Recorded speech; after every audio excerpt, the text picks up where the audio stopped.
all looks very new around these parts these days. I've given it a little change up. The last word is here to stay, folks, and now you can enjoy it in a new setup. So, like the video, comment down below the last word for the game you were at this weekend, and let's go once again. The last word. My first game I attended this weekend are both versus Falkirk. It really wasn't a memorable occasion, apart from the fact that I got my very own Bobby Lynn mug, of course, Good Guys FC member himself. I saw the guy in action, up close and personal. Apart from that, it was all just a bit meh, especially considering it was a 0-0 draw. Not even a goal to get half excited about. I do like Arbroath Stadium, however, and my dad agrees with me as well. It's one of his favourites, actually. It's right up there for me with the best terracing grounds that there is around, up there with the likes of Somerset Park, believe it or not. But for this game of football, last word, forgettable. Before anyone asks, no, I'm not going to the replay. I'll give you some inside knowledge on what replay I'm going to later on in this video. Third best team in the country did themselves absolutely no harm in being able to keep that title for a further week after their result and performance this weekend at Dens Park, or the Kilmac Stadium at Dens Park.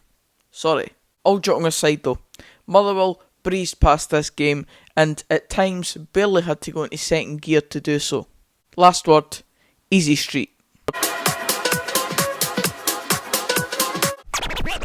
So, it was a very weird day for the home fans at the Kilmac Stadium at Dens Park. First up, the fans barely turned up to the game. Dundee had 3 stands in total to be able to fill out on Saturday night, and to be honest, none of them looked anywhere near full. Then, the players take to the field, and they barely turn up as well. It all felt like a very hopeless situation. Have the fans actually lost all interest, or was it really just down to the kick-off time, the prices, and the fact that it was on the telly? I'll never personally know, but for me, it all just felt a bit, last word, strange. After a weekend of football on the channel where ideally I wanted to see 3 cracking games, I had to wait until the last game of the weekend to really get that cracking game that I was hoping for. Dundee United 2, Hibs 2.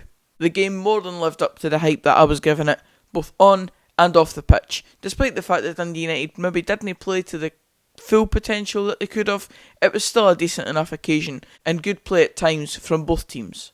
It was always going to be good off the pitch, as both these teams always tend to have a good reputation in terms of atmosphere. It was end to end at times, and it had 4 goals to go along with it. So, a cracking way to end the Scottish football weekend in my opinion.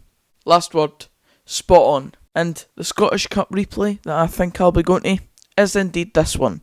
Unfortunately for United fans, I think I'll be in the Hibs end this time, but I'll try and make it good content nonetheless.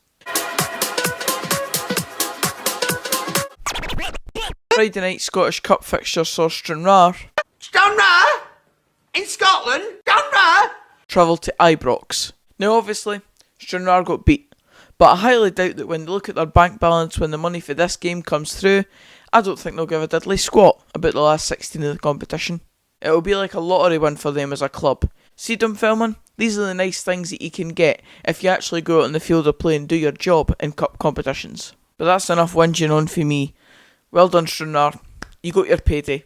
Last word, loaded.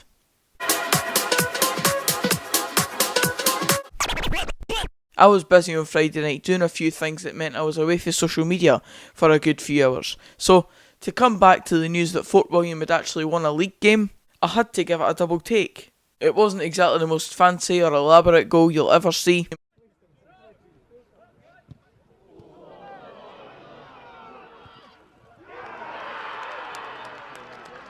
As you saw there, far from it. But Fort William will never complain if it sees them win a game of football, especially considering how starved they've been of wins in recent memory. Last word, they'll take it. Let's go see where that puts Fort William in the table now. Oh, at least they've got games in hand left to play.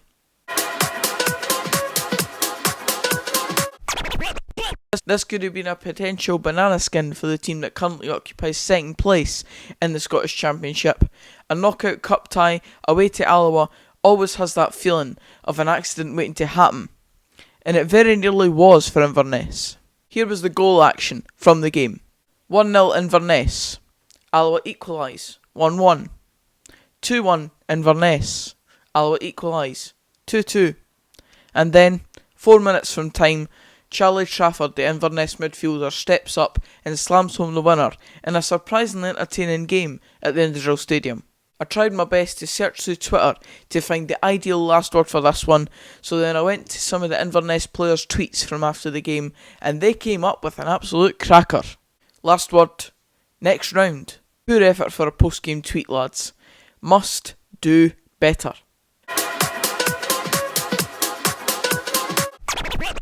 There were near enough no cup shocks this weekend in terms of Premiership sides getting knocked out, mainly down to the fact that the big boys actually turned up for a change, so well done boys, well done for doing the job that you're paid to do.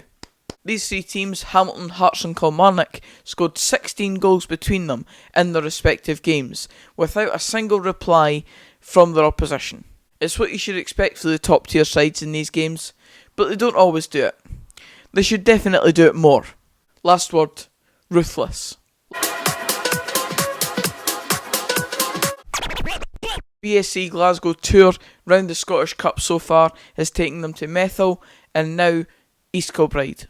There were scenes when they made it through the last round against East Fife, and now there were scenes once again when they got through to the last 16 for the first time in their very short history against East Kilbride this weekend. Don't you know, pump it up. You got to pump it up. Don't you know, pump it up. You got to pump it up. They're the only non-league side left in the competition at this stage, and they've just been drawn against either Dundee United or Hibernian at home in the next round. You love to see it. Last word, the journey continues.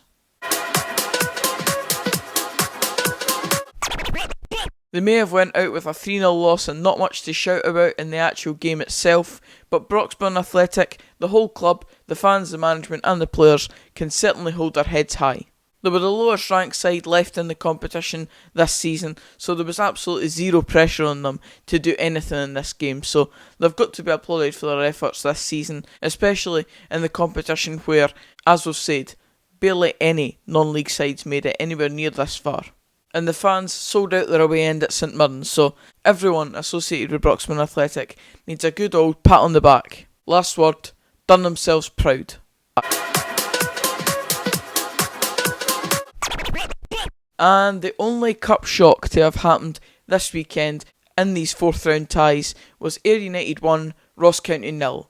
Now, it's not exactly a cup shock in the grand scheme of things, because at the end of the day, there's no much between these teams in reality, especially when Ross County don't play their completely full strength team. But when you look up the football dictionary for cup shock, this constitutes as one, just simply down to it being a championship side defeating a premiership side. Mark Kerr's managing to keep Ayr afloat on multiple fronts so far since he's come in as manager of the club. They're currently still in the promotion playoffs in the championship, and they're heading through to the last 16 of the Scottish Cup, so they really can't complain. Last word, cup set. That's it for this video, guys. Cheers for watching. If you did enjoy it, please give it a like, comment down below your last word for the game you were at this weekend, and your thoughts on the new setup, of course. Subscribe for more of this type of content, and until the next video, I'll see you then. Cheers, guys.